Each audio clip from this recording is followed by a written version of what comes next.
আমি Sudipta. Symbiotic association YouTube চ্যানেলে সবাইকে স্বাগত। আমাদের নতুন সিরিজ শুরু হয়েছে। আমরা ক্লাস 11 থেকে নতুন করে শুরু করেছি, আবার নতুন সিলেবাসের উপর বেস করে তৈরি করছি। আচ্ছা, আগের দিন যে টপিকগুলো আমরা কভার করেছি সেই টপিকগুলো হলো সিলেবাস। আমরা এক্সামের সিলেবাস সম্পর্কে আইডিয়া করেছি। ম্যাটার অ্যান্ড এনার্জি, পদার্থ শক্তি সম্পর্কে আমরা জেনেছি। Measurement of physical quantity, physical quantity কাকে বলে, একক কাকে বলে, তার তার মেজারমেন্ট আমরা কেন করব, মেজারমেন্টের কারণ কি হতে পারে, এগুলো সম্পর্কে আমরা জেনেছি। বিভিন্ন এককের পদ্ধতি সম্পর্কে আমরা জেনেছি। আচ্ছা, এসআই পদ্ধতি সম্পর্কে আমরা বিস্তারিত জেনেছি। আচ্ছা, আর আজকে যে টপিকগুলো আজকে আমরা কভার করব সেই টপিকগুলো হলো এসআই পদ্ধতি। এসআই পদ্ধতি সম্পর্কে আগের দিন আমরা জেনেছি। আজকে ব্রিফ একটু এক্সট্রা কিছু ইনফরমেশন আমরা জেনে রাখবো। এটা শুধুমাত্র জানার জন্যই জানা, এটা পরীক্ষায় আসে না এই ধরনের জিনিস, কিন্তু আমাদের কনসেপ্ট তো ভালো ক্লিয়ার থাকলে আমাদের ফিজিক্সকে বুঝতে সুবিধা হবে, তার জন্য জানবো। আর ডাইমেনশন অফ ফিজিক্যাল কোয়ান্টিটি মানে মাত্রা বিশ্লেষণ, খুব ইম্পর্টেন্ট একটা জিনিস। যদি তোমরা ইঞ্জিনিয়ারিং নিয়ে পড়ো তাহলে এর ফিউচারে দেখবে এর ইউজেস অত্যন্ত বেশি। আমাদের বিভিন্ন যখন ডাইমেনশনাল অ্যানালাইসিস করতে হয়, কোনো জিনিসের প্রোটোটাইপ তৈরি করতে হয়, প্রত্যেকটা জিনিসে এই মাত্রা বিশ্লেষণের তাৎপর্যতা রয়েছে এবং অত্যন্ত বেশিভাবে রয়েছে। আচ্ছা, তাহলে আজকে আমরা টপিকটা শুরু করি। আচ্ছা, যখন তোমরা এসআই ইউনিটে কোনো লোগো দেখবে, যে কোনো জায়গাতে দেখো, এসআই ইউনিটের লোগো গুগল সার্চ করে দেখতে পারো, এসআই ইউনিটের লোগো ওদের ওয়েবসাইটে দেখতে পারো, বিভিন্ন ইনস্টিটিউশনে দেখতে পারো, তখন তোমরা এই লোগোটা এরকম একটা লোগো দেখতে পাবে। এই লোগোটায় তোমাদের এম, এস, কেজি, মোল, সিডি, কে, এ এগুলো লেখা থাকে। আর তার মাঝখানে সার্কেলে আরও 7টা জিনিস লেখা থাকে, আর তার মাঝখানে এসআই লেখা থাকে। এর মানেটা কি? এর মানেটা শুধু একটু জেনে নাও। দেখো, আমরা এসআই ইউনিটে পড়েছি 7টা ফান্ডামেন্টাল ইউনিট।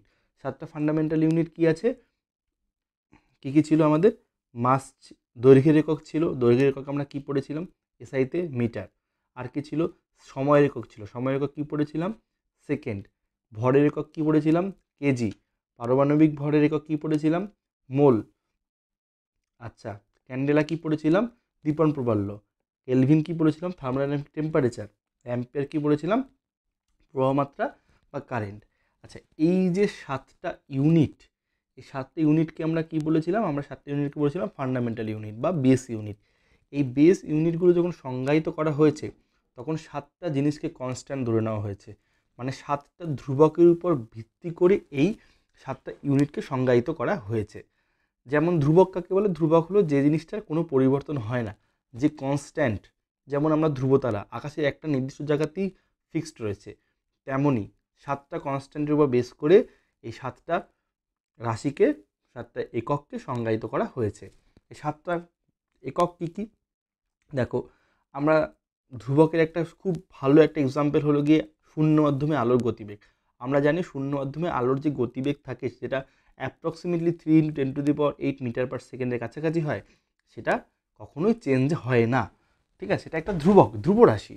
তেমনভাবেই 7টা ধ্রুবরাশির উপর বেস করে আমাদের এই সার্কেলটা তৈরি হয়েছে। 7টা ধ্রুবরাশি কি? মিটার, মিটারের একক কার উপর বেস করে হয়েছে? মিটারের একক সি এর উপর বেস করে হচ্ছে। সি কি? সি একটা কনস্ট্যান্ট। কনস্ট্যান্টের ভ্যালু কত? সেই কনস্ট্যান্ট হলো শূন্য মাধ্যমে আলোর গতিবেগ। দেখো, স্পিড অফ লাইট এর ভ্যালু হলো 29979158458 মিটার পার সেকেন্ড। জানার দরকার নেই, মুখস্থ করার দরকার নেই, কিছু কিছু এমনিই হয়ে যাবে, কিছু কিছু লাগবেও।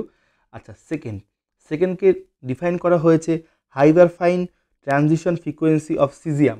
সিজিয়াম মৌলের হাইপারফাইন যে ট্রানজিশন ফ্রিকোয়েন্সি থাকে তার একটা এক্স্যাক্ট ভ্যালু আছে, এই ভ্যালুর উপর ডিফাইন করে সেকেন্ডকে সংজ্ঞায়িত করা হয়েছে। সেমভাবে কেজিকে সংজ্ঞায়িত করা হয়েছে প্ল্যাঙ্ক কনস্ট্যান্টের উপর বেস করে। এই প্ল্যাঙ্ক কনস্ট্যান্টের ভ্যালুগুলো আমাদের মুখস্থ রাখতে হবে। আচ্ছা, মোলকে ডিফাইন করা হয়েছে অ্যাভোগাড্রো নাম্বার উপর বেস করে। আচ্ছা, তারপরে হলো তোমার কে, থার্মোডাইনামিক টেম্পারেচার, তাকে ডিফাইন করা হয়েছে বোলসম্যান কনস্ট্যান্টের উপর ভিত্তি করে, যেটা একক জুল পার কেনভিল। এটাও তোমাদের মুখস্থ রাখতে হবে। আচ্ছা, অ্যাম্পিয়ারকে বেস করা হয়েছে ইলেকট্রনের চার্জের উপর বেস করে। কারণ দেখো, এই যে ইলেকট্রনের চার্জ, এলিমেন্টারি চার্জ বলা হয় ইলেকট্রনের চার্জকে, মানে একটা ইলেকট্রনের চার্জের থেকে ক্ষুদ্রতম চার্জকে কল্পনা করা যায় না। পৃথিবীর যে কোনো চার্জই একটা ইলেকট্রনের চার্জের একটা সামথিং গুণ গুণের আকারে প্রকাশ করতে হয়। অর্থাৎ ইলেকট্রনিক চার্জটা কি একটা ফান্ডামেন্টাল ইউনিট, তাকে বলা হচ্ছে এলিমেন্টারি চার্জ। তার উপরে বেস করে আমরা কি তৈরি করছি, অ্যাম্পিয়ারকে সংজ্ঞায়িত করছি। আচ্ছা আচ্ছা আরেকটা হলো ক্যান্ডেলা। ক্যান্ডেলাকে আমরা কার উপর ডিপেন্ড করে করছি, কেসিডি। কেসিডির ফুল ফর্ম কি, লিউমিনাস এফিকেসি।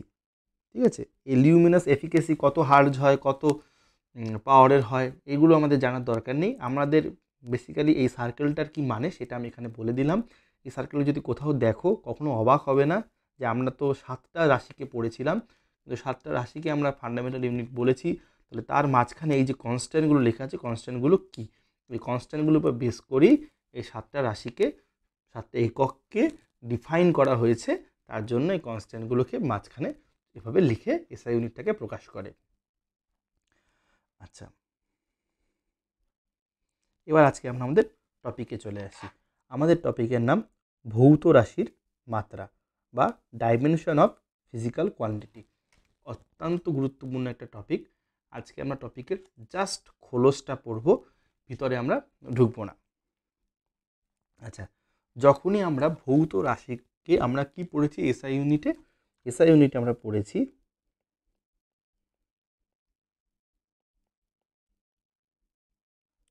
সাথে কি আছে, বেস ইউনিট আছে, তাই তো?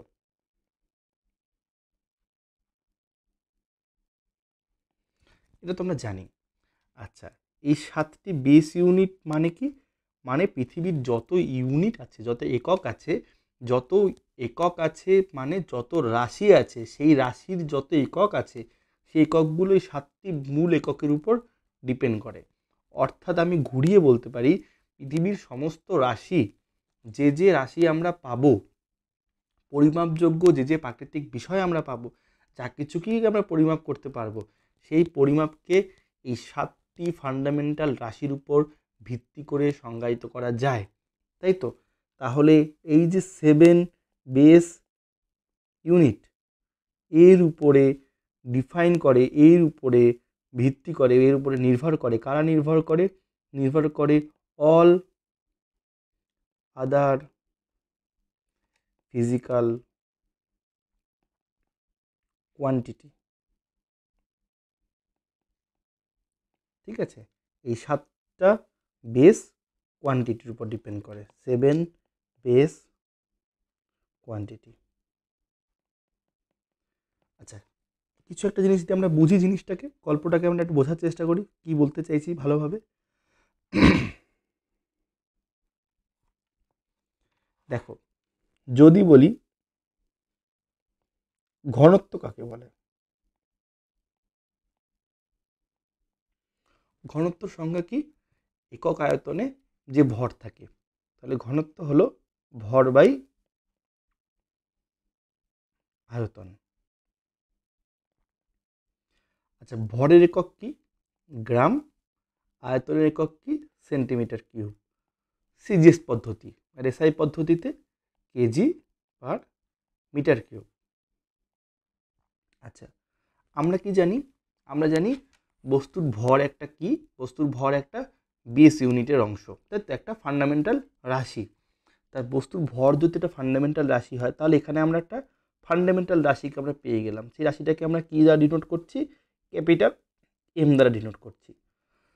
আর বস্তুর আয়তন, আয়তন মানে কি, দৈর্ঘ্য গুণ দৈর্ঘ্য গুণ দৈর্ঘ্য, বা দৈর্ঘ্য গুণ প্রস্থ গুণ উচ্চতা।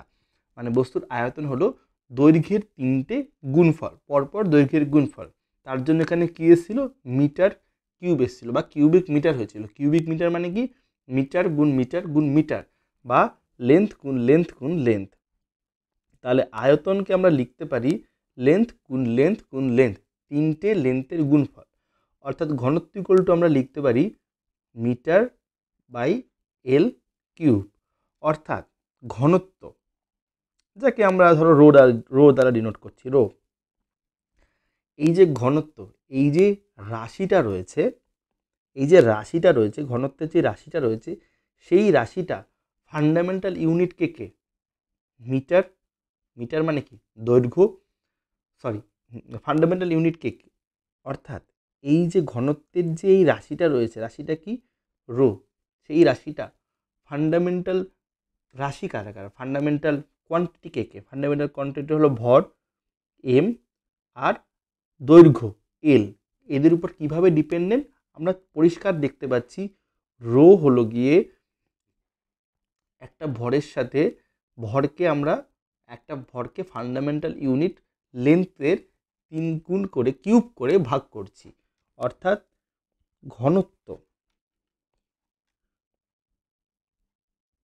ঘনত্বের সাথে যদি আমরা কার সম্পর্ক বার করি, বেস ইউনিটের সম্পর্ক বার করি বা ফান্ডামেন্টাল ইউনিটের সম্পর্ক বার করি, বা আমরা আর ভালো কথায় বলতে পারলে ফান্ডামেন্টাল রাশির সম্পর্ক বার করতে চাই, তাহলে হলো দৈর্ঘ্য টু দি পাওয়ার -3 ইন্টু ভর, অর্থাৎ ঘনত্বের এককের সাথে দৈর্ঘ্যের একক আর ভরের এককের কি সম্পর্ক আমরা পেলাম। তাহলে এটাকে আমরা লিখি এরকমভাবে, ঘনত্ব বা ঘনত্বের যে মাত্রা, সেই মাত্রাটা হলো ভরের মাত্রা হলো এম আর দৈর্ঘ্যের মাত্রা হলো এল টু দি পাওয়ার -3। তাহলে মাত্রা কাকে বলছে? মাত্রা বলছে কোনো রাশির বা কোনো ফিজিক্যাল কোয়ান্টিটির মাত্রা হলো এমন একটা রাশি যে রাশির দ্বারা ওই ফিজিক্যাল কোয়ান্টিটির সাথে বেস বা প্রাথমিক বা আমাদের মূল যে ফান্ডামেন্টাল যে কোয়ান্টিটি তার সম্পর্ক যেভাবে প্রকাশ করা যায় তাকেই সেই রাশির মাত্রা বলছে। তাহলে যে কোনো রাশির মাত্রা জানার জন্য আমার সবার প্রথমে কী জানতে হবে? আমার সবার প্রথমে জানতে হবে যে ফান্ডামেন্টাল ইউনিটগুলোকে আমরা আইডেন্টিফাই করেছি, যে বেস ইউনিটগুলোকে আমরা আইডেন্টিফাই করেছি, যে প্রাথমিক ইউনিটগুলোকে আমরা আইডেন্টিফাই করেছি, সমস্ত রকম ভাষায় বলে দিচ্ছি, তাদেরকে কি দ্বারা প্রকাশ করতে হয় সেটা আমাদের সর্বপ্রথমে জানতে হবে। তো সর্বপ্রথমে আমি সেটা আগে দেখে নিই। আচ্ছা, যদি সর্বপ্রথম সেটা দেখি তাহলে আমরা দেখব মিটার বা দৈর্ঘ্যকে প্রকাশ করা হয়,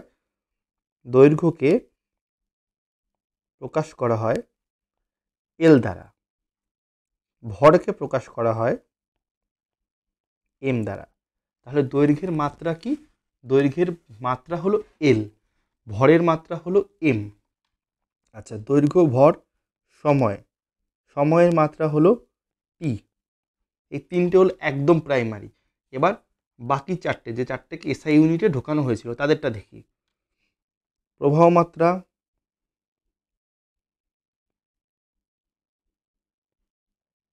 আই। আচ্ছা, টেম্পারেচার বা থার্মোডাইনামিক টেম্পারেচার,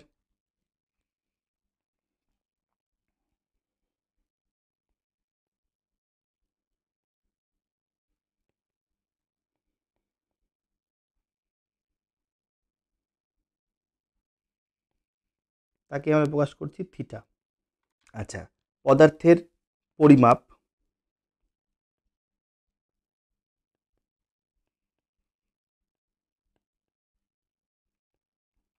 মানে আণবিক পরিমাপ যেটাকে আমরা বলি, তাকে আমরা ডিফাইন করি মোল দ্বারা।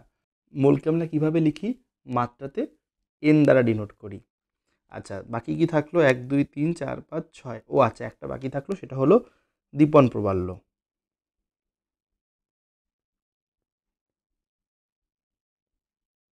তার মাত্রা কি? তার মাত্রা হলো জে দ্বারা ডিনোট করি তাকে আমরা। ঠিক আছে?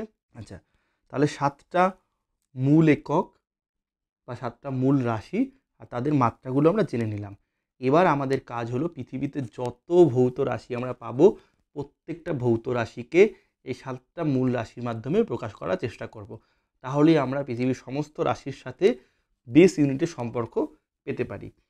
যেমন ঘনত্বেরটা আমরা তেমন পেয়ে গেলাম। ঠিক আছে, এবার আমরা বাকি আরও জিনিসগুলো ট্রাই করি।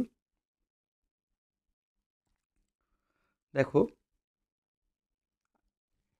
এর কোনো শেষ নেই। আমরা যখনই নতুন কোনো রাশি আমরা শিখব, নতুন কোনো টার্মসের সাথে আমরা আসবো, নতুন কোনো একক আমরা শিখব, তখনই সেই এককগুলো বা সেই রাশিগুলোর সাথে আমরা মাত্রা বিশ্লেষণ করে মাত্রাগুলোর প্রাথমিক মাত্রা কী দিয়ে তৈরি হয়েছে, মানে মূল এককের উপর কীভাবে ডিপেন্ডেন্ট, সেটা আমরা দেখে নেব। ঠিক আছে, যখন যেমন আসবে তখন তেমন আমরা শিখে নেব। এখন বেসিক্যালি একদম যেটা আমরা পড়ে এসেছি ছোটোবেলা থেকে, যেমন বলের একক, দৈর্ঘ্যের একক, ইসের একক, ক্ষমতার একক, এই জিনিসগুলো তো আমরা পড়ে এসেছি। এই জিনিসগুলো কয়েকটা আমি এক্সাম্পল দেখিয়ে দিচ্ছি। বলের একক কি? এসআইতে বলের একক হলো নিউটন, তাই তো, আর সিজিএসে হলো ডাইন। আচ্ছা, এর আগে আমরা ঘনত্বের একক কি পড়েছিলাম? ঘনত্বের একক পড়েছিলাম গ্রাম পার সেমি কিউব, অর্থাৎ গ্রাম মানে বস্তুর মাস আর দৈর্ঘ্যের সাথে ঘনত্বের যে সম্পর্ক আমরা খুব ইজিলি এই এই পাতি এইটা থেকেই বুঝতে পেরেছিলাম। মানে পাতি আমাদের যে ঘনত্বের যে ফর্মুলাতে ঘনত্বের যে একক এসছে, মানে একক থেকেই আমরা সম্পর্ক বুঝতে পেরে গেছিলাম।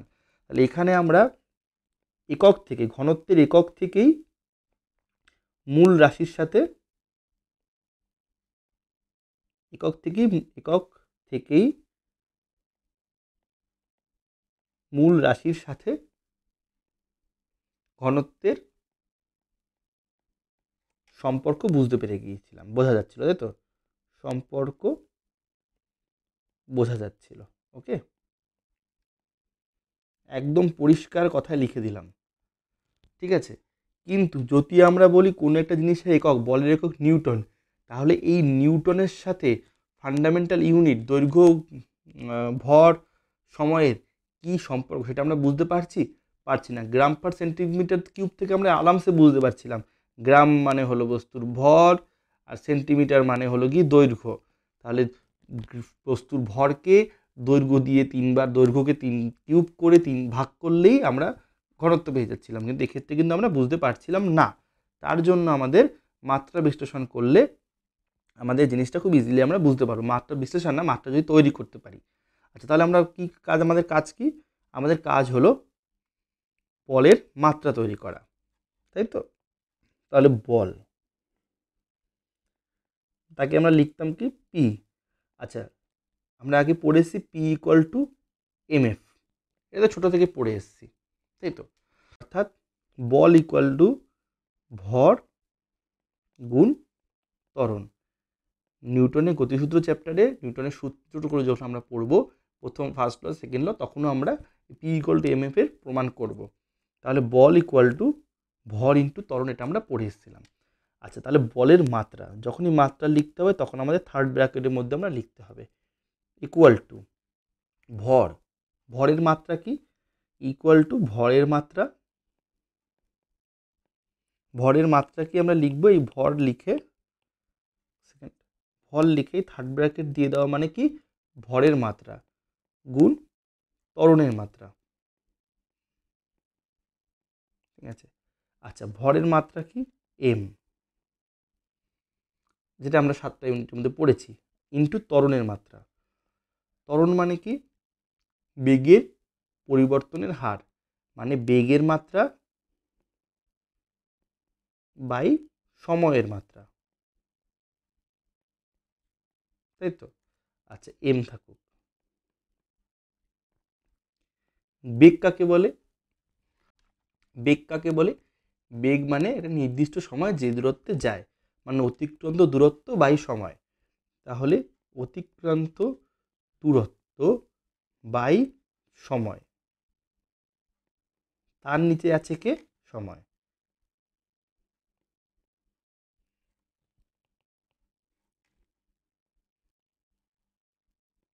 তো অতিক্রান্ত দূরত্ব বাই সময় মানে কি? এই অতিক্রান্ত দূরত্ব বাই সময় মানে হলো আর কিছুই না, বেগ, ঠিক আছে। আচ্ছা, ভালো কথা। তাহলে এম ইন্টু অতিক্রান্ত দূরত্ব মানে কি? একটা কোনো কিছুর দৈর্ঘ্য, কোনো কিছুর লেন্থ অতিক্রম করেছে, ডিস্টেন্স অতিক্রম করেছে, মানেই তার একক কি? তার একক হলো মিটার বা সেন্টিমিটার, তাহলে তার মাত্রা কি? এল। আচ্ছা, আমরা থার্ড ব্র্যাকেট আর লিখবো না, ডাইরেক্ট অতিক্রম দূরত্বের মাত্রা লিখবো এল। সময়ের মাত্রা কি? সময়ের মাত্রা হলো টি, নিচে একটা সময় আছে, নিচে হবে আর একটা টি। আচ্ছা, তার থেকে আমরা কি আসছে? M into L by T into, এটা যদি উল্টে যায় তাহলে থাকবে 1/t, ভাগের নিচে ভাগ থাকলে উল্টে যায়, তাহলে সেখান থেকে আসছে M L T to the power -2। এটা কার মাত্রা? বলের মাত্রা। আচ্ছা, এই এল টি টু দি পাওয়ার -2টা কার মাত্রা? তাহলে ত্বরণের মাত্রা, কারণ আমরা জানিছি এম কি ভরের মাত্রা, তাই তো। তাহলে বলের মাত্রা ইকুয়াল টু ভরের মাত্রা ইন্টু ত্বরণের মাত্রা। এরকমভাবে সমস্ত রাশিরই আমরা মাত্রা বার করতে পারি। আচ্ছা আচ্ছা যদি কোনো রাশিতে এরকম থাকে সংজ্ঞাটা, ধরো কোনো রাশি আছে T equal to 2 pi root over L by G, এরকম একটা ফর্মুলা আছে। এই ফর্মুলাটাতে 2 পাই বলে একটা ধ্রুবক আছে, এই ধ্রুবকের কিন্তু কোনো মাত্রা থাকবে না। তাহলে যদি আমি টি এর মাত্রা বার করতে চাই, তাহলে আমরা কি করব, 2 পাইয়ের কথা আমরা ভাববই না, আমরা রুট ওভার এল, এল মানে কি দৈর্ঘ্য, তার মাত্রা কি ক্যাপিটাল এল, আর জি, জি মানে কি অভিকর্ষ ত্বরণ, অভিকর্ষ ত্বরণ মানে কি এক ধরনের ত্বরণ, ত্বরণের মাত্রা কি হবে এল by T to the power -2। এইটার মাত্রা আমরা বার করব। দেখো এল by T to the power -2 মানে এল এল কেটে যাবে, শুধু থাকবে রুট ওভারের নিচে T to the power 2 equal to কি টি। আচ্ছা এই যে টি, এই টিটার কিছু না, টিটা ছিল একটা সময়, একটা টি যে এককটা, সেই এককটার সঙ্গে আমরা পরে জানবো, যাই হোক পর্যায়কাল ছিল, যাই হোক তারও মাত্রাটা কি বেরিয়েছে, টি বেরিয়েছে, ঠিক আছে। তাহলে আমার যেটা মেইন এইটা বলার উদ্দেশ্য ছিল, টি এর মাত্রা টি বেরোবে, মানে বাম পক্ষ আর ডান পক্ষের মাত্রা বিশ্লেষণ করলে একই মাত্রা আসবে। কোনো সমীকরণের বাম পক্ষ ডান পক্ষে মাত্রা বিশ্লেষণ করলে সবসময় একই মাত্রা আসবে, সেই থেকে কোনো সমীকরণের ভ্যালিডিটি বোঝা যায়। একটা সমীকরণ আমি লিখলাম, সমীকরণটায় আমার A B plus C plus X equal to Y square plus Z D plus something something হেনা তেনা যাই থাকুক, মোদ্দা কথা বাম দিকের রাশিগুলোর প্রত্যেকটা রাশির মাত্রা আর ডান দিকের রাশিগুলোর প্রত্যেকটা রাশির মাত্রা যদি সেগুলো যোগ বা বিয়োগ আকারে থাকে, তাহলে মাত্রাগুলো সমান হবে, হতে বাধ্য, ঠিক আছে। আর যদি কোথাও ধ্রুবক গুণ থাকে, ধ্রুবকের মাত্রাকে আমরা মাত্রাহীন ধরবো, 0 ধরে 1 ধরে নেবো মাত্রাকে, ঠিক আছে। কারণ 1 ধরা মানে কি M to the power 0, L to the power 0, T to the power 0, তিনটের গুণফল। আচ্ছা তাহলে দেখো বইয়ের ভাষায় দেখো কি বলছে, সিজিএসএ ঘনত্বের একক গ্রাম পার সেন্টিমিটার কিউব, এই ঘনত্বের এই একক গ্রাম পার সেন্টিমিটার কিউব, সেখান থেকেই আমরা খুব সহজেই ঘনত্বের সাথে মূল এককের যে সম্পর্ক সেটা খুব আরামসেই বুঝতে পারি। মানে ঘনত্বের এককটি প্রাথমিক এককের উপর কীভাবে ডিপেন্ডেন্ট খুব আরামসেই দেখেই বোঝা যাচ্ছে। কিন্তু বলের একক হলো ডাইন, এটি হলো লব্ধ একক। এই বলের এককের সাথে প্রাথমিক একক মানে দৈর্ঘ্য ভর ও সময়ের কী সম্পর্ক সেটা আমরা দেখেই বুঝতে পারছি না। তার জন্য কি হচ্ছে, মাত্রা বিশ্লেষণ আমরা করছি। আচ্ছা মাত্রা বিশ্লেষণ করার জন্য আমরা কি হচ্ছে, মাত্রা বিশ্লেষণ কীভাবে করছি, বলের এককে বলের আমরা যে সংজ্ঞা জানি, বল ইকুয়াল টু ভর ইন্টু ত্বরণ, সেখান থেকে আমরা বলের মাত্রাকে দৈর্ঘ্যের মাত্রাকে ধরছি এল, ভরের মাত্রাকে ধরছি আমরা এম, আর সময়ের মাত্রাকে ধরছি টি। এই তিনটে ধরে আমি যে প্রসিডিওরে করলাম, সেই প্রসিডিওরে আমরা কী বার করছি, বলের মাত্রা বার করছি, যে মাত্রাটা ভ্যালু আসছে M L to the power L T to the power -2, এই ভ্যালুটা আসছে, ঠিক আছে। আচ্ছা এই যে মাত্রাগুলো, এই মাত্রাগুলোর প্রতীক কী করে প্রকাশ করা হয়, আমি তো মুখে বলে দিলাম এল লেখা হয়, এম লেখা হয়, টি লেখা হয়, জে লেখা হয়, এন লেখা হয়, আই লেখা হয়। এগুলো লেখার জন্য একটা স্পেসিফিক নাম আছে, সেই নামটা হলো স্যান্স সেরিফ, সোজা রোমান ক্যাপিটাল লেটার, মানে স্যান্স সেরিফ রোমান ক্যাপিটাল লেটার, এই ফরম্যাটেই লেখা হয়, ঠিক আছে। যখন আমরা কম্পিউটারে লিখি তখন তো 1000টা ফরম্যাট থাকে, 1000টা ফরম্যাটের মধ্যে এক্স্যাক্টলি ওই ফরম্যাটে লেখা মানেই সেটা মাত্রার জন্যই লেখা হচ্ছে, সেটা আইডেন্টিফাই করার জন্যই এই হরফটা এরকমভাবে নাম করে একদম আইডেন্টিফাই করে দেওয়া হয়েছে, ঠিক আছে, যাতে কেউ ইটালিকে না লিখে ফেলে, কেউ কমিকে না লিখে ফেলে, কেউ এরিয়ালে না লিখে ফেলে, একদম এই স্যান্স সেরিফ রোমান ক্যাপিটাল লেটারে যাতে লেখা হয়। আচ্ছা তারপরে দেখবে 7টা যে আমাদের ফান্ডামেন্টাল ইউনিট রয়েছে বা মৌলিক রাশি রয়েছে, যার উপরে ভিত্তি করে সমস্ত ফিজিক্সের রাশিগুলোকে আমরা ডিফাইন করছি, সেই রাশিগুলোর প্রতীকগুলোকে আমরা এখানে লিখে দিয়েছি। রাশিগুলোর প্রতীকগুলো যদি আমাদের জানা থাকে, তাহলে খুব ইজিলি কোনো বড় রাশিকে এই রাশিগুলোর মাধ্যমে প্রকাশ করা হলে শুধু প্রতীকের পাওয়ার দিয়ে যদি প্রকাশ করা হয় আমরা বুঝে যাব, ঠিক আছে। আচ্ছা, এখানে একটা জিনিসের কথা আছে, সেটা হলো মূল সংজ্ঞাটাকে দেওয়া হয়েছে। দেখো এককের সংজ্ঞা, মূল রাশিগুলোর উপর কোনো ভৌত রাশি নির্ভরতা যে রাশিমালা দ্বারা প্রকাশ করা হয় তাকে ওই ভৌত রাশির মাত্রা বলে। ওকে, পরিষ্কার ক্লিয়ার সংজ্ঞা। কি সংজ্ঞা? মূল রাশি মানে ফান্ডামেন্টাল ইউনিট, যে 7টা এসআই ইউনিটে আমরা নাম বলেছিলাম, তাই তো? এই 7টা এসআই ইউনিটের উপরে অন্য যে কোনো ভৌত রাশি কি করে নির্ভর করে সেটা বোঝানো যার মাধ্যমে যায় সেটাই কি মাত্রা, ঠিক আছে। আচ্ছা, এখানে একটা জিনিস স্পেসিফিক্যালি বলা হচ্ছে কোণের মাত্রা।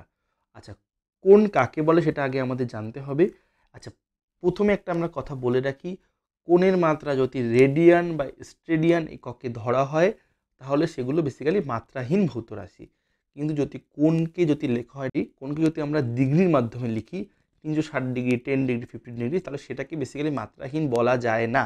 কিন্তু আমরা অঙ্কের খাতিরে, কোশ্চেনের খাতিরে যদি আমাদের কোণ আসে আমরা সেটাকে মাত্রাহীন ধরে নিই। আচ্ছা, প্রথমে একটা ইম্পর্টেন্ট কোশ্চেন আসবে সেখানে, যে 360 ডিগ্রি কেন? আমরা একটা দুটো পুরো সমকোণকে কি করছি, 2π ধরছি, তাই তো? 2π ধরছি এক সমকোণকে, সরি একটা বৃত্তকে পুরো ঘুরে আসলে আমরা 2π ধরছি। তো 2π = আমরা ধরছি গিয়ে কি 360 ডিগ্রি। এত কিছু থাকতে কেন 360 ডিগ্রি ধরছি? দেখো, এই যে 360 ডিগ্রি কনসেপ্টটা, এই কনসেপ্টটা সেই ব্যাবিলনীয় সভ্যতা থেকে ধরে আসছে। পরবর্তীকালে গ্রিকে যখন ডিফাইন হয়েছে বা অন্য জায়গাতেও যখন এটা ছড়িয়েছে, মিশরীয়রাও যখন সব কিছু ছড়িয়েছে, তখনও ওরা 360 ডিগ্রিটাকেই ধরে নিয়েছে। কেন 360 ডিগ্রি ধরেছে? দেখো, মিশরীয়রা সমকোণী ত্রিভুজ, সমবাহু ত্রিভুজ সম্পর্কে বিশাল ফ্যান্টাসাইজ করতো, ঠিক আছে। ওরা দেখলো 6টা সমবাহু ত্রিভুজ, ঠিক আছে, 6টা সমবাহু ত্রিভুজ একটা বৃত্তের মধ্যে ফিট হয়ে যায়। একটা বৃত্তের মধ্যে 6টা সমবাহু ত্রিভুজ ফিট হয়ে যায়, ঠিক আছে। তার জন্য কি করছে, 6টা সমবাহু ত্রিভুজ যদি পাশাপাশি আমি রাখি, তো 6টা ত্রিভুজের শীর্ষবিন্দু থেকে আমাদের যদি একটা বৃত্ত আঁকি, সেই বৃত্তটা 6টা ত্রিভুজ কি পরপর টাচ করবে। তাহলে ওরা এমন একটা সংখ্যা খুঁজতে চাইছিল যে সংখ্যাটা 6 দ্বারা বিভাজ্য, ঠিক আছে। এবং যে সংখ্যাটা, এই জন্য 100কে ওরা নেয়নি, এবং যে সংখ্যাটা ওরা কিভাবে ভাবছিল, যে সংখ্যাটা সব দিকই যাতে সমান আসে, ঠিক আছে।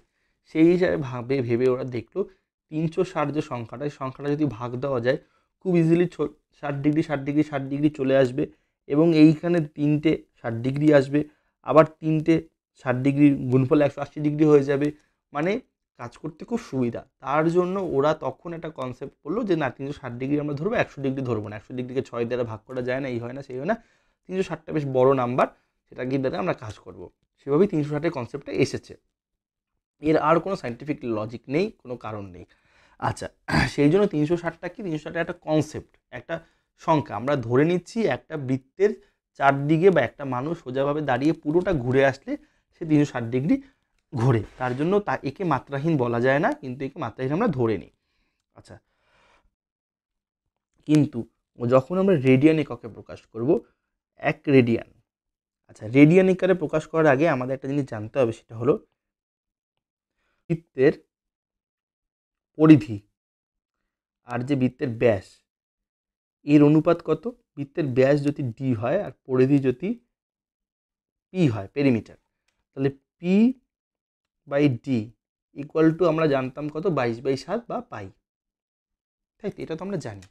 ওকে, তাহলে পি ডিকে আমরা লিখতে পারি 2r equal to pi. D মানে ডায়ামিটার, আর মানে রেডিয়াস বা ব্যাসার্ধ। তাহলে P by R equal to কত, 2π। এবার পি বাই আর ইকুয়াল 2π, এটাতে আমরা কি বোঝাচ্ছি? আমরা বৃত্তের ব্যাসার্ধ হলো গিয়ে আর, তাই তো? ব্যাসার্ধ হলো আর, আর 2πকে এই পুরোটা। আচ্ছা, আমরা ধরে নিচ্ছি এই আর ব্যাসার্ধ, এই আর ব্যাসার্ধ যদি পুরোটা ঘুরে আসে তাহলে সে আগের জায়গাতে চলে আসছে, তাহলে সে একটা কোণকে ঘুরছে, এই কোণটাকে সে কী করছে, ঘুরছে। আর ব্যাসার্ধ পুরো একটা কোণ ঘুরে এসে আগের জায়গাতে আসছে।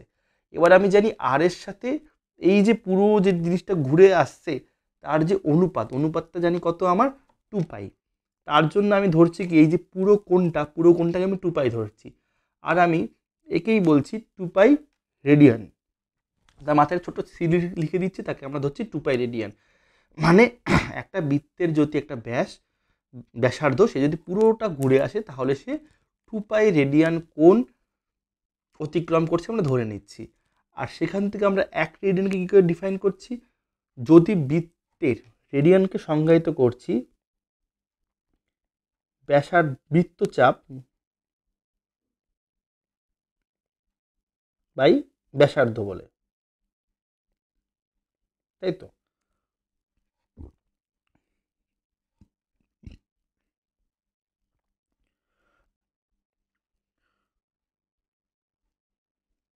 ধরো এখানে একটা কোণ আছে, এই কোণটা হলো থিটা রেডিয়ান। এই থিটা রেডিয়ানকে আমরা আইডেন্টিফাই করছি এই যে বৃত্তচাপ এবি, এটার নাম এ দাও, এটার নাম বি দাও, এবি বাই এই যে ব্যাসার্ধ আর আর দ্বারা। তাহলে এবি বাই আর হলো গিয়ে কি থিটা রেডিয়ান। আচ্ছা যদি 1 রেডিয়ান হয়, 1 রেডিয়ান হলে কি হবে, এবি আর আর সমান হতে হবে, তাহলে আর বাই আর, তাই তো। আর যদি 2 পাই রেডিয়ান হয় মানে পুরোটা যদি ঘুরে আসে তাহলে কি হবে, বৃত্তের পরিধির ফর্মুলা আমরা কি জানি, 2 পাই আর, আর বৃত্তের ব্যাসার্ধ কত আর, ইকুয়াল টু 2 পাই। ঠিক আছে, তাহলে পুরোটা ঘুরে আসলে কেন আমরা 2 পাই রেডিয়ান বলবো সেটা আমরা বুঝে গেলাম। তাহলে এই যে পুরোটা ঘুরে যে আসছে যেটাকে আমরা 2 পাই রেডিয়ান বলছি, সেটা তো বেসিক্যালি 2 পাই রেডিয়ান আমরা বার করলাম, তো এটা আমরা ধরো অন্যটা নাম দিচ্ছি, ধরো এটাকে আমরা বললাম থিটা হোল সার্কেল।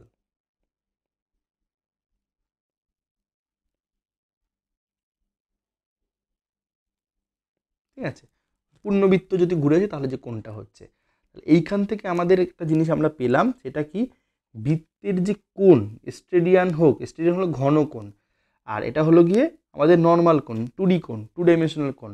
আর ঘনকোণের ক্ষেত্রে কি হবে, ঘনকোণটার কনসেপ্টটা একটু আলাদা। ঘনকোণটার কনসেপ্টটা হলো তো সেই একই জিনিস, সেটা হলো এখানে কি হচ্ছে, ঘনকোণ যে বৃত্ত চাপ তৈরি করেছে সেই বৃত্তচাপের ক্ষেত্রফল বাই আর স্কোয়ার, মানে দুটো জিনিসের অনুপাতকে আমরা কোণ হিসাবে ডিফাইন করছি।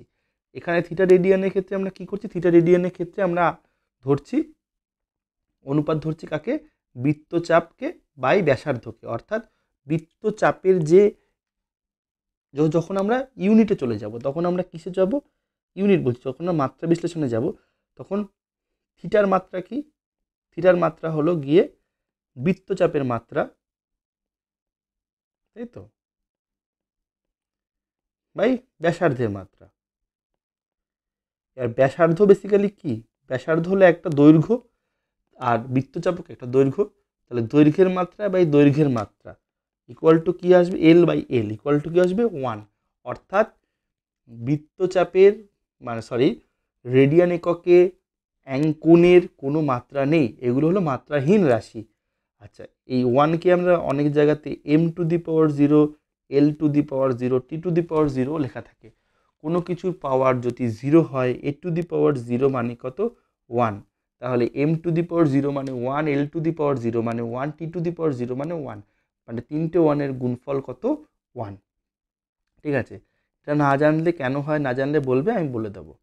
আচ্ছা হলো গিয়ে আমাদের কনসেপ্ট। তাহলে আমরা যেখানে জানতে পারছি যে কোণ কি, কোণ হলো গিয়ে কোনো কোণের সম্মুখ বৃত্তচাপ, মানে একটা কোণ যদি এটা থাকে সেই কোণটা, এই যে বৃত্তটা যদি কোনো একটা পয়েন্টকে ধরে আমি একটা বৃত্ত আঁকি, সেই বৃত্ত থেকে যেটুকু অংশে ছেদ করছে কোণটা, যেটুকু অংশে কেটে নিচ্ছে সেই অংশটাকে বলছে কোণের সম্মুখভাবে বৃত্তচাপ, আর তাকে ভাগ করছে ওই কোণের ব্যাসার্ধ দ্বারা। এই যে ব্যাসার্ধ, যে বৃত্তের ব্যাসার্ধ সেই ব্যাসার্ধ দ্বারা, তাহলে যদি ভাগ করা হয়, ভাগ করা হলে সেটাকে আমরা বলছি গিয়ে কি, সেটাকে আমরা কোণ বলছি। অর্থাৎ কোণের যে মাত্রা সেই মাত্রা কি এল বাই এল, এই উপরের এলটা হয়েছে বৃত্তচাপের জন্য আর নিচের এলটা হয়েছে ব্যাসার্ধের জন্য। ঠিক আছে, তাহলে কোনো রাশির মাত্রা যদি 1 হয় তাহলে তাকে কি বলবো আমরা, মাত্রাহীন ভৌত রাশি। কোণের মতনই ঘন কোণ আপেক্ষিক গুরুত্ব। আপেক্ষিক গুরুত্ব সংজ্ঞা কি? আপেক্ষিক গুরুত্ব সংজ্ঞা হলো কোনো জিনিসের আয়তন যদি সেম হয় তাহলে কোনো জিনিসের ভর জলের ভরের যত গুণ, তাই তো? মানে কোনো জিনিসের ঘনত্ব জলের ঘনত্বের যত গুণ, মানে জলের যে ঘনত্ব তার উপরে কোনো জিনিসের ঘনত্ব যত গুণ বলছে, মানে ঘনত্বের একক বাই ঘনত্বের একক। তাই আপেক্ষিক গুরুত্ব কি? মাত্রাহীন ভৌত রাশি, উপর নিচে দুদিকেই ঘনত্ব থাকছে, কাটাকাটি যাচ্ছে। আচ্ছা, কোনো ভৌত রাশি মাত্রাহীন হলেও তার একক থাকতে পারে, যেমন কোন মাত্রাহীন ভৌত রাশি কিন্তু তার একক আছে, এককটা কি? রেডিয়ান। ঠিক আছে, এককের সাথে একক আমরা একটা নাম, এই এককটা লিখলে আমরা বুঝতে পারবো এই এককটা মানে ওই রাশিটাকে ডিফাইন করছে, কিন্তু রাশিটার মাত্রা নাও থাকতে পারে। মাত্রা নাই মানে কি? ওই রাশিটার কোনোভাবেই সরাসরি দৈর্ঘ্য, সময়, ভর এইরকম যে 7টা রাশি আছে 7টা রাশির সাথে সম্পর্কযুক্ত নয়, সে নিরপেক্ষ। আচ্ছা, ডিগ্রি বা গ্রেডিয়েন্ট এককে যখন প্রকাশ করা হয় কোণকে, তখন তাকে মাত্রাহীন বলা যায় না। কেন বলা যায় না? আমরা বললাম কারণ ওটা একটা কনসেপ্টকে কোনোভাবেই মাত্রাহীন বলা যেতে পারে না, তো সেভাবে আমরা ডিফাইন করি না তার জন্য। আচ্ছা দেখো, এখানে প্রচুর এক্সাম্পল আছে। যদি আমরা দেখতে চাই দৈর্ঘ্য প্রস্থ সবারই কি মাত্রা কি? এল। আচ্ছা, কোণ, সমস্ত রকমের কোণের মাত্রা হলো 1, কোণ হোক ঘনকোণ হোক যাই হোক। ক্ষেত্রফলের মাত্রা কি? এল স্কোয়ার, দৈর্ঘ্য গুণ দৈর্ঘ্য। আয়তন কি? এল কিউব, দৈর্ঘ্য গুণ দৈর্ঘ্য গুণ দৈর্ঘ্য। আচ্ছা, ঘনত্ব মানে ভর বাই আয়তন, মাত্রা কি? M L to the power -3। বেগ L T to the power -2। বেগ মানে কি? সময় বাই এই দূরত্ব বাই সময়। দূরত্বের একক কি? মাত্রা কি? এল, সময় মাত্রা কি? টি, তাই এল বাই টি। আচ্ছা, ত্বরণ বলে দিয়েছি, বল বলে দিয়েছি, চাপ হলো বল বাই ক্ষেত্রফল। তাই বলের মাত্রা কি? M L T to the power -2 by ক্ষেত্রফলের মাত্রা। বলের মাত্রা হলো M L T to the power -2 by L square. যদি করা হয় তাহলে এটা চলে আসবে। ঠিক আছে। আচ্ছা, এরকম প্রচুর এক্সাম্পল আছে, এক্সাম্পলগুলো বই থেকে দেখবে।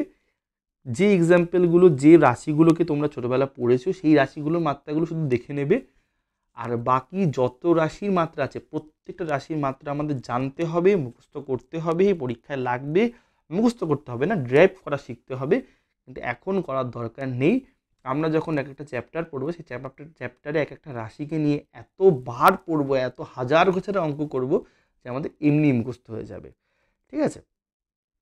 আচ্ছা, একই মাত্রা বিশিষ্ট কয়েকটি ভৌত রাশি দেওয়া হয়েছে, অর্থাৎ কিছু ভৌত রাশি হতে পারে যে ভৌত রাশিগুলোর মাত্রা এক কিন্তু রাশিগুলো আলাদা। ঠিক আছে, যেমন কি হবে? সময়ের জন্য কম্পাঙ্ক মানে 1 সেকেন্ডে কতবার কাঁপে। আচ্ছা, কৌণিক কম্পাঙ্ক, কৌণিক বেগ, গতিবেগের মাত্রা, বিঘটন ধ্রুবক মানে 1 সেকেন্ডে কতটা ভেঙে যাচ্ছে। এই জিনিসগুলো সমস্ত কিছুর মাত্রা কি? টি টু দি পাওয়ার -1 বা টি ইনভার্স। আচ্ছা, কার্য শক্তি টর্ক সবার মাত্রা কি? M L square T to the power -2। এই রাশিগুলোর কি হচ্ছে? সেম মাত্রা থাকছে, কিন্তু রাশিগুলোর কিন্তু একক আলাদা আলাদা, প্রত্যেকটার কিন্তু একক আলাদা। আচ্ছা, চাপ, পীড়ন এরকম আরও কিছু রয়েছে যার মাত্রা সেম। ভরবেগ আর বলের ঘাতের মাত্রা সেম। ত্বরণ মহাকর্ষীয় ক্ষেত্র প্রবলের মাত্রা সেম। এরকম প্রচুর রাশি আছে যাদের মাত্রাগুলো সেম থাকে কিন্তু রাশিগুলো আলাদা। আচ্ছা, সেইভাবে আমাদের মুখস্থ করার কোনো দরকার নেই। পরীক্ষায় আমাদের মাত্রা চায়, মাত্রার কোন জিনিসের কত কী মাত্রা চায়, আমরা মাত্রা চাইলে আমরা সেই রাশিটাকে যেভাবে সংজ্ঞায়িত করব সেইভাবে বেসিক ধরে ধরে যেভাবে আমরা বলকে সংজ্ঞায়িত করলে বলের মাত্রাকে বার করলাম সেভাবে বার করব। এখানে কোনো হাতি ঘোড়া কিচ্ছু নেই। আচ্ছা, এই মাত্রা বিশ্লেষণ শুধুমাত্র আজকে যেটা পড়লাম সেটা একটা খোলস। এই মাত্রা বিশ্লেষণের বিভৎস এক্সপেরিমেন্ট করা যায়, এর অনেক ব্যবহারিক দিক আছে, এর ব্যবহারিক কাজ আছে। সেই টপিকটা নিয়ে আমরা পরের দিন খুব ঠান্ডা মাথায় পুরো মাত্রা বিশ্লেষণটা নিয়ে আমরা পড়ব। আমরা আজকে মাত্রা কাকে বলে, মাত্রার বেসিক আইডিয়া কি হয়, মাত্রার সাথে আমাদের অন্যান্য ভৌত রাশির সাথে আমাদের আমাদের যে প্রাথমিক এককগুলো, প্রাথমিক ভৌত রাশি তাদের যে সম্পর্কটা মাত্রার মাধ্যমে ডিফাইন করা হয় সেই জিনিসটা আমরা বললাম। মাত্রার সংজ্ঞা পড়লাম, মাত্রার ব্যবহার, মাত্রার কাজ, মাত্রা থেকে আমরা কি হাতিগোড়া করতে পারি সেটা আমরা পরের দিন পড়ব। বেশ কিছুটা সময় লাগবে, কিন্তু ওটা আমরা একবারে শেষ করব বলে আমি এই ভিডিওটা আজকে আর লেন্দি করছি না। ঠিক আছে, তাহলে আজকে এক পলক দেখিনি। সবচেয়ে ইম্পর্টেন্ট আজকে যেটা শিখলাম সেটা হলো এই যে ভৌত রাশির মাত্রার সংজ্ঞা, এই সংজ্ঞাটাকে তোমাদের একদম রপ্ত করে নিতে হবে। ঠিক আছে, মূল রাশির সাথে ভৌত রাশির যে সম্পর্কটা প্রকাশ করা হয় মাত্রার মাধ্যমে। ঠিক আছে, চলো বাই।